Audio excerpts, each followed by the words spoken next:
My Hero Academia, All Grown Up. Chapter 20. Kirishima was in the lobby of the hospital ordering coffee for himself and the handful of other visitors when a blur of disgruntled blonde hair passed through his peripheral vision. He whipped his head around as he held out some cash to the barista, and his jaw nearly dropped. Bakugou? The blonde didn't slow down until he approached the hospital desk. I'm looking for Uravity's room. Oi! Kirishima called as he waited for the barista to give him his change. Bakugou. He waved as the blonde tried to ignore him. Oi. If you'll help me carry these, I'll show you where she is. Ignore him, Bakugou muttered to the nurse manning the front desk of the hospital. Hey. Kirishima jogged across the lobby to meet his friend. I'm so happy to see you, man.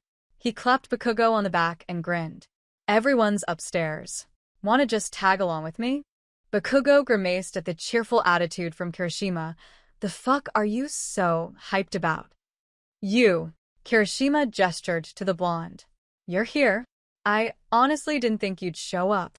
Bakugou gave Kirishima the most flat expression he could muster. If I'm so unwanted, then I guess I'll just fucking leave. The blonde had a sour taste in his mouth as he turned back toward the doors. No. Kirishima snatched his friend by the bicep and yanked him back. That's not what I meant, dude. I'm just really happy you're here. He jutted his thumb toward the pop-up coffee shop. Want one? I'm buying. Bakugou was feeling impatient. He didn't come here to hang out with the others. He came to see how Uraraka was doing, and that's it. Fuck off. What floor is she on? The nurse working the station cut in with an antsy smile. 16, sir. But she's not accepting any visitors at this time. The blonde blinked dumbly. She's awake. No. Kirishima shook his head softly. Well, to be honest, we don't know anything at all. The doctors won't say anything to us about it. Bakugou grunted before shaking his arm out of Kirishima's grip. Whatever. Come on. Kirishima nudged the blonde with his elbow. Help a man out, would ya? I can't carry all those drinks by myself. That's shitty. Bakugou replied harshly and turned toward the elevators. I'll make you a deal. Kirishima shot back. I'll make sure everyone leaves you alone if you help.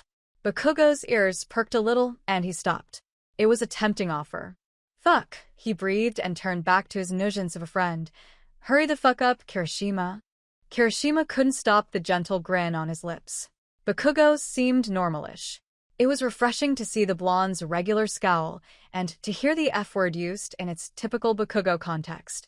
When he saw his partner at work the day before, the story had been entirely different. It had been clear that Bakugou was blaming himself for Uraraka's circumstance, and he seemed intent on working himself to death. But the blonde had finally showered and gotten some much-needed rest. Kirishima knew that cranky Bakugou was better than pitiful Bakugou, and whatever had happened since the last time they saw each other, Kirishima was grateful for it. The redhead guided his grouchy friend across the lobby to the coffee shop and nodded at the barista, who was slaving over the large order Kirishima had placed minutes before. Could you add another? Just a black coffee. He turned toward Bakugou to see the blonde frowning. It's the least I can do, man. Yeah, whatever. Bakugou clenched his teeth and glanced at the elevators. What's up with round face? Kirishima shrugged. I'll be honest with you, I don't know. Nobody does. Bakugou didn't reply. It was an odd feeling to be in the hospital after everything that had happened. A part of him felt antsy, and another part of him felt relieved. But he was still nervous as hell.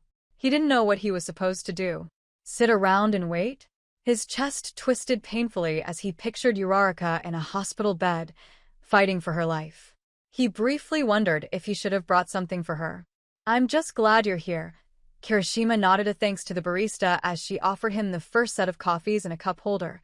Take these, would you? He passed off the drinks to the grouchy blonde. Uraraka will be happy to see you when she wakes up. Bakugou frowned at the coffee in his hands. If she wakes up. The words slipped out of his mouth before he could stop them. He ducked his head a bit and looked away in shame, mentally kicking himself for the slip-up. Dude. Kirishima stopped trying to organize the next cup holder and turned to his friend. She's going to wake up. He tried to catch Bakugou's gaze, but the blonde was dodging expertly. And you really need to stop blaming yourself. I didn't get the fucking job done. Bakugou shook his head softly and turned his back to Kirishima. It's fucking bullshit. Kirishima stood back for a moment and sighed, his mind trying to scrounge up something to encourage the frustrated blonde. Bakugou, you know I'd never lie to you. This is not your fault. Uraraka is going to be fine, I'm sure of it. She's not going to hate you for letting Viper get away either. She'll just be happy that you're alright and that she gets a chance to get some payback on Viper herself. Don't start thinking about her the same way Deka does. She's tough and all she wants is individuality. She'll be happy to see you. Bakugou stood with his back to Kirishima for a long time as he thought over Kirishima's comments. That fucking harebrained moron was a damn good friend, and Bakugou could almost punch him for it. Kirishima always knew the right thing to say that got him to see things from a new perspective, and while the redhead's advice always came unwarranted, Bakugou found himself taking it more than he cared to admit. Kirishima stared at Bakugou's back for another minute before he returned to stacking the remaining coffees on his cup holder. He had said the words that the blonde needed to hear. Now all he could do was hope that they resonated. Let's hurry up. Mina's going to wake up from her nap any minute and she'll be cranky as shit until she gets coffee in her system. Bakugou huffed away the doubt in his mind before he turned back to the redhead only to find a coffee cup being held out to him. For you, Kirishima nodded. You look like you need it, dude. Your bedhead says it all. Fuck you. Bakugou snarled and snatched the piping cup from the idiot standing in front of him. I didn't come here to listen to you fucking bitch about how I look. There he is. Kirishima smirked and nodded toward the elevators as he balanced 2 coffee trays in his hands. Floor 16. Hurry it up, bedhead. Bakugou was almost taken aback. Keep that shit up, dipshit. See where it gets you. Kirishima cackled as he began to lead the way across the hospital lobby. Bakugou doesn't like his new nickname? Do you prefer Sleeping Beauty? Bakugou felt his grip on the coffee tray and his hand tighten and the coffees tilted inward. Last warning, Kirishima. His red eyes glowered at the jovial expression Kirishima was wearing. Yeah, whatever. Kirishima elbowed the button for the elevator. So listen, before we get up there, I should probably let you know that Deku is here. Bakugou had expected to see that fucking idiot at the hospital, so he simply didn't respond to Kirishima's heads up. Truthfully, the blonde hadn't really figured out what he was going to do when he saw Deku. The majority of him wanted to essentially strangle the guy, and another part of him wanted to discount him to a fleck of lint that wasn't worth wasting breath on. It was a game of mental tug-of-war that would be decided on first look. I strongly advise not causing a scene. Kirishima followed Bakugou into the elevator and eyed the blonde warily. Uraraka's parents are here, and I don't think that would be the best first impression. Bakugou was irked at the comment. The fuck is that supposed to mean? He turned a hard glare onto the redhead. This guy was pushing his luck way too far today. I'm just saying, Kirishima shrugged. It might be something you want to think about when you see Deku.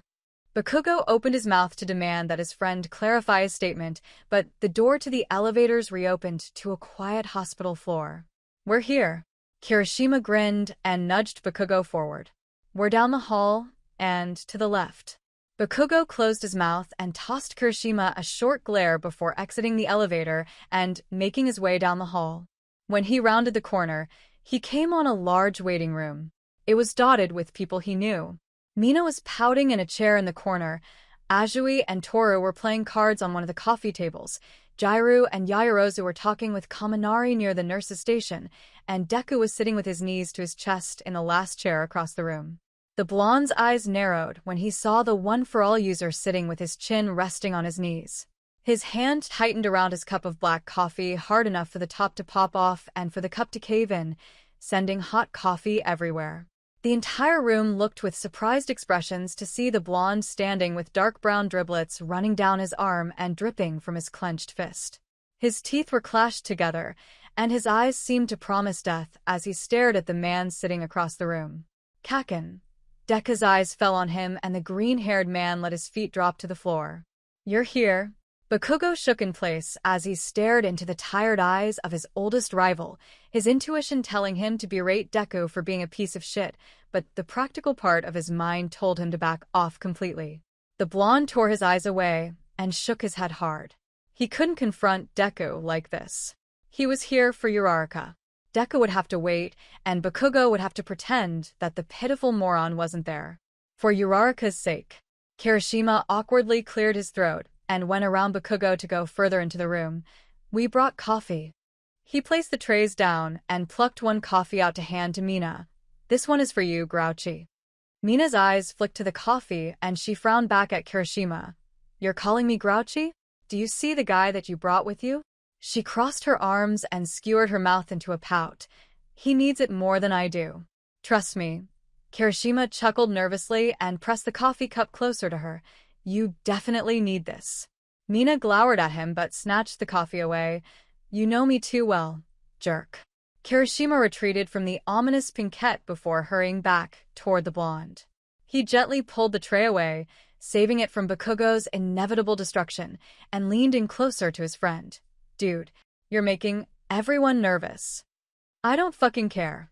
Bakugou breathed out with a thick, angry undertone. I knew it was a bad idea to come here. Kirishima turned around to smile at everyone. Bakugou's had a bit of a rough week, so I think we should all just let him do his thing, huh? You mean sulk? Mina shot back at him as she sipped her coffee. Kirishima gave her a warning look. No, he huffed. Well, yes. But let's leave him alone for now. He's just trying to offer support to Uraraka, just like the rest of us. His eyes fell on Deku and he softly shook his head, sending a message he hoped Deku would understand. Get over here, explodey face. Mina patted the seat beside her. I saved a seat, just for you. Kirishima raised his eyebrows at her and mouthed. What are you doing? She shrugged at him. What? Bakugou felt his wash of anger die down as he remembered the Uraraka was nearby, and that was the reason he was here. He turned toward a garbage can and went to throw away his now empty and crushed coffee cup before he turned to one of the dumbfounded nurses seated at the nurse's station. You got any paper towels? The nurse stuttered for a moment before shaking her head. Don't worry about it. I'll just call up a janitor. She rose out of her seat and dialed her phone as she observed the mess. Bakugou nodded before he dropped down into the first open seat he came across. He avoided looking at any of the other people in the waiting room as he dug out his earbuds and shoved them in his ears. If he was going to be here, he was going to avoid any and all discussion. Kirishima breathed a huge sigh of relief when he saw the blonde take a seat and jam his headphones in. Bakugou always had such a funny way of surprising him. He thought he was going to have to prevent a fight between the blonde and Deku, but perhaps it was his lucky day. He immediately turned back to Mina and gave her a hard look. Why did you have to be like that? Mina shrugged as Kirishima took his seat beside her. It's better that Bakugou's anger was on me than on Deku over there. She glanced past the redhead to see Deku staring directly at Bakugou.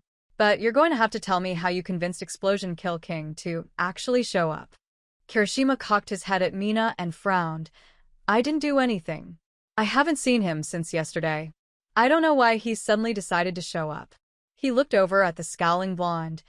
I ran into him while I was in the lobby. Weird, Mina muttered, and took a sip of her hot drink. Well, this all just got much more interesting. Mina dashed. Kirishima rolled his eyes at her, but didn't get to speak any more than that. Sure. The pink girl hushed him. I know, we're here to support Uraraka, not stir up drama pots. You don't have to tell me. But shut up, we've got one incoming. Kaminari suddenly dropped into the seat on the other side of Mina. Thanks for the coffee, Kirishima. He waved the cup a little and leaned in closer. So, what are you guys whispering about? Nothing. Mina and Kirishima replied together, and they glanced at each other. Kaminari frowned. Why am I always left out of your guys' little shenanigans? You're so secretive. Kirishima heaved an annoyed sigh. Not this again, Kaminari. Mina and I are just talking, that's it. Yeah. Kaminari replied with a sarcastic undertone. I get it, I'm not cool enough to be in on whatever you two are planning. Don't think I don't know that you guys are cooking something up. Literally no. Mina turned her bored eyes on the electric blonde. We're just talking. Kaminari blinked at them for a minute. You guys have been super secretive for weeks. What is going on with Bakugou? I know it has something to do with him. Don't push it. Kirishima cut in again. We all know that Bakugou does what Bakugou wants and nothing else will ever persuade him otherwise. Kaminari harumphed and leaned back in his chair. You guys are so lame. Kirishima was unable to retort before a nurse walked in from the direction of Uraraka's room and knelt down by Deku's chair to whisper to him. Everyone in the room, including Bakugou, watched as the green-haired man's eyes widened, and he quickly stood up to follow her. What the? Kaminari furrowed his eyebrows as Deku disappeared down Uraraka's hallway. Mina and Kirishima immediately locked eyes before they both looked over at the blonde. They expected to see him fuming, but he looked completely impassive. Is she awake? Mina heard Kirishima whisper beside her. Why else would Deku be going in there? Mina replied with a low tone. Kirishima glanced around the room to see that Uraraka's parents were seated in their chairs still, and they had seen the interaction take place as well. Uraraka's mother moved to follow him, but her husband held her in place, gently shaking his head and whispering something to her. She has to be. The redhead found the face of his blonde friend once more, and he could see the very slight narrowing of his red eyes as he watched Deku disappear down Uraraka's hallway. You were right, Mina. This did just get a lot more interesting. Uraraka felt clear-headed when the door to her hospital room opened up. She could hear someone walking in and the door shutting again, but she didn't take her eyes off the city in the window. She thought she'd feel more nervous than this. The sound of a chair dragging on the floor followed the footsteps of her visitor before Deku's face suddenly blocked her view of the afternoon sunshine on Tokyo. She finally allowed herself to look at him, and her heart broke at the sight. He looked thoroughly beaten. His t-shirt was wrinkled and stained, and his sweats were crumpled. His normally fluffy hair was droopy and knotted up, but the dark circles around his eyes said more than enough for her to know how he was feeling. Kachako. He breathed as he met her gaze. She blinked at him for a moment before she looked down at the chair he dragged to her bedside. Can you sit? Her voice was still hoarse, but the pain from speaking had mostly subsided now. Deku glanced back at the chair and nodded slowly. Sure. He sat down on the edge of the chair but scooted in closer to her bedside. He glanced over the bandages peeking out from behind her hospital gown and the cast over her left arm. How are you feeling? I suppose I could be worse, she murmured as she let her head relax more on the pillow propping her upright. But everything hurts. She cast a sideways glance at the four hooked to her arm. I'm just grateful to be alive. Deku gulped nervously. I am so happy that you're all right. He reached his hand up to cup it over the top of her left hand. I was so worried about you. We all were. Well, Uraraka tried to clear her throat but found the action too painful. I'm alive. She took a shaky breath before meeting Deku's somber gaze again. That's what matters. Deku lightly squeezed her hand. He looked down at his hand covering hers. I am so sorry. He dropped his head. I am so terribly sorry, Kachako. For everything. He looked up again with teary eyes and found her staring back at him with an empty expression. I'm so sorry for everything. You were right. We should have moved to Tokyo years ago. I never should have gone to America. I should have stayed with you. He squeezed her hand again. I was so wrong to doubt you and worry about you all the time. He shook his head and looked down at the floor. Deku. Uraraka tried to utter with a dry voice, but his apology wasn't over. I am such a huge idiot. I didn't listen to you, and I am the worst boyfriend in the world. He clenched his other fist tightly where it rested on his knee. I accused you of things that were unfair, and I didn't trust you. His clenched fist went to grab onto his messy hair. I wish I could take it all back. I would do it in a heartbeat. I want to make this up to you. He finally looked up to meet her gaze again. I have to make this up to you. I can't. His voice broke. I can't lose you. Now that I know what it feels like. I can't do it. Deku. Uraraka said the words so softly that they seemed to float away, tears pricking her eyes. Deku brought his other hand up to hold her left hand in both of his. I love you, Kachako. His eyes gleamed with sincerity. I am so in love with you, and I was blinded by my own. He seemed to search for the word. Idiocy. I was too stupid to realize that out of everything I want, you're the most important person in the world to me. He squeezed her hand in his warm and clammy palms. Please forgive me. Uraraka breathed out shakily and licked her lips. I forgive you. A long moment passed as Deku seemed to let the words wash over him. His grip on her hand loosened and his face relaxed. The hard lines that had been drawn on them over the last 5 days seemed to smooth out. He couldn't find the words he wanted to say. Thank you. I won't let you down again, I swear. I'll be better. He sniffed hard and tried to shake away his tears. Deku. Uraraka swallowed hard, trying to clear away the lump in her throat. I think you need to go back to America. A tear slipped from her eye and slid quickly down her cheek. She choked on a sob she wasn't expecting, and the pain in her chest caused her to tense, forcing her to snap her eyes closed as she wrote it out. The relief on Deku's face was gone in a split second as he suddenly realized that she was trying to say something that was meant to upset him. What? He shook his head. No, I'm staying here with you. I'm not going to leave Tokyo again. I already Izuku. Uraraka found her voice again and focused her eyes on him again as she forced the physical pain from her mind. You have to go. I'm Another wave of pain hit her chest, and she felt the urge to cough, but she fought it off to spare herself the agony of it. I'm telling you to go. The words came out with more bite than she intended. A very long moment of silence followed as he blinked away tears. What are you saying? Uraraka released a wheezy breath she didn't realize she'd been holding. Ever since you left for America, things have been different. She slowly began to pull her hand away from his. We can't pretend that things haven't changed. We need to be honest about this. She released her hand from his hold. I have to be honest about it. About us. Midoriya watched as she painfully adjusted her arm in its cast so it sat on top of her lap, now a few inches away from where his hands once held hers. A hiccup was building in his throat, and he felt what was coming next, so he intervened. I know that things have been so hard, and that's my fault. I admit it. He brought his eyes back up to her teary gaze. But I am done putting us on hold. I want you to do everything you want to do, and I'll support you. I will never second-guess you again. He let his hands drop to his own lap. I know I've messed up a lot, and I haven't been putting in as much effort as you have, but I can change that. His gaze matched his pleading tone. Please, Kachako. Please let me at least show you that I can change. I know you too well, Izuku. Uraraka tilted her head a bit, and she spoke softly with a lightly quivering lip. You've been my hero so many times. You have never treated me poorly, I know that. You've only done what you thought was right, and I can't tell you how much you mean to me. She looked down at her broken body as she felt her body preparing to cry, but I want to be my own hero too. Kachako. Midoriya shook his head and spoke before she could continue. You are the most amazing woman I have ever met. You inspire me every day. You're my everything. He stood up because he couldn't take this sitting down anymore. You are considerate, generous, and beautiful in every possible way.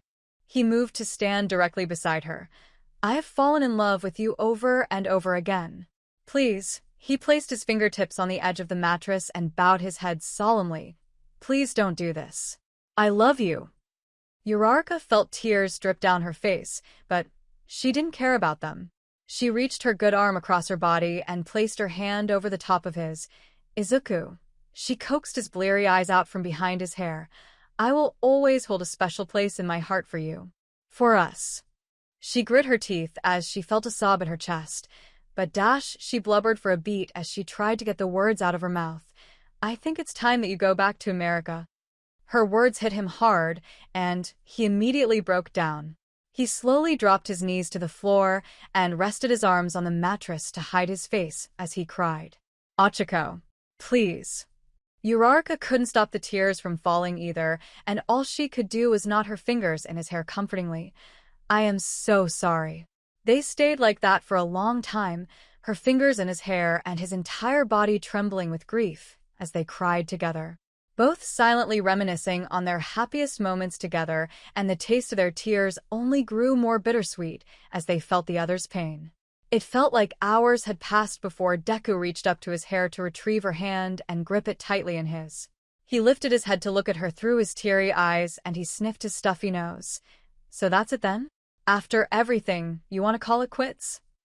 All Uraraka could do was nod as her frown trembled sadly. Her heart broke all over again when she saw the look on his face.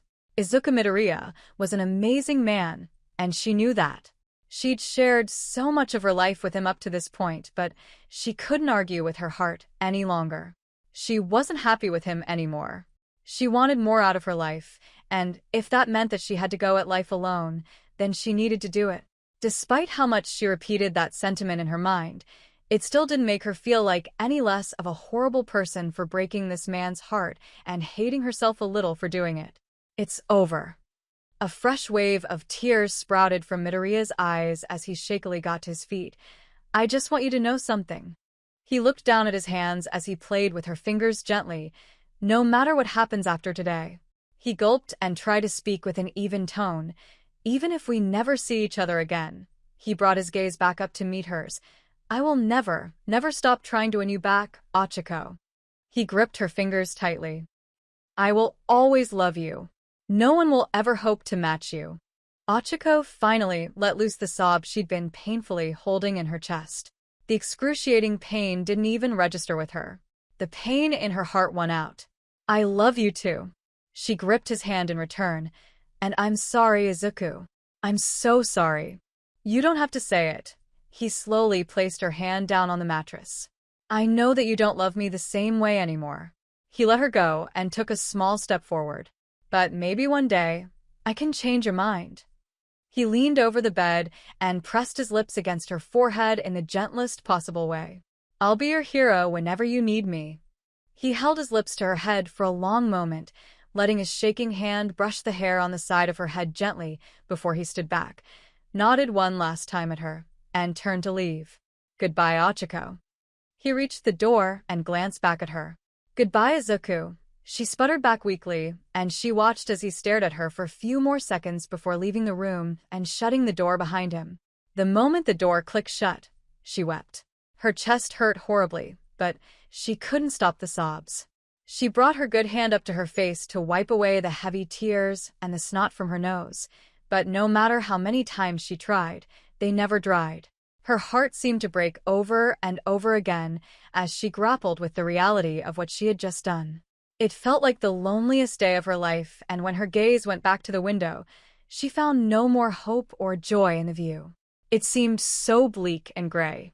No amount of sunshine would bring a smile to Uraraka's face today. Kachako. A small voice whispered.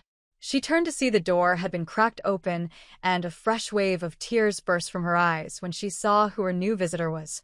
Mom. She wailed softly and shook her head as the tears fell. Oh, Kachako. Her mother cooed and slipped into the room, her husband following behind quietly. Honey. She shut the door and ran to the bedside. Tell me what's wrong. The older woman was also bawling by the time she reached her daughter. I am just so happy to see you awake and all right. Mom. Kachako openly wailed now as she thrust her head back into the pillow. I just dashed, she hiccuped a few times. You don't have to say it. Uraraka's father nodded at her, a tear of his own in his eye as he softly brushed her tear-wet hair from her cheeks. We know, and we're here for you, no matter what. I love you guys. Uraraka smiled sadly at her father and mother. I just love you guys so much. Bakugou hadn't taken his eyes off the hallway entrance for even a moment since Deku had disappeared down it.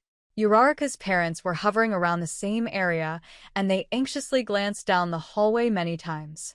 Kirishima and the others were animatedly whispering to each other, but Bakugou couldn't hear anything they were saying as music played through his earbuds. The blonde didn't want to admit to himself, but he was nervous. His heart had gone into overdrive as the minutes ticked by agonizingly, and he found himself passing his phone from one hand to the other as he leaned his elbows on his knees. He wasn't entirely sure what to think about Deku disappearing down the hallway yet, but he was sure his assumptions were correct. Uraraka was awake. She had to be. Time seemed to slow to a grinding halt as the entire room waited on Deku's return. Bakugou wasn't sure how he felt about Deku being the first one to see her, but he didn't spend much time on the thought. Uraraka is her own damn woman, and if Deku was the one she wanted to see first, then it's none of his fucking business. But it bothered him. Bakugou subconsciously clenched his jaw as he felt everyone in the room, including himself, grow more and more antsy as the minutes ticked by. It had been nearly an hour now, and there was no change. The blonde was tossing around the idea of barging in, but that thought was quickly dismissed when he noticed Uraraka's parents' nervousness turn to shock. Izuku Midoriya emerged from the hallway, and Bakugou watched with narrowed red eyes as the green-haired moron bowed to Uraraka's parents. The first thing that the blonde noticed about Deku was the mess on his face. He had been crying hard, and his cheeks shone with undried tears.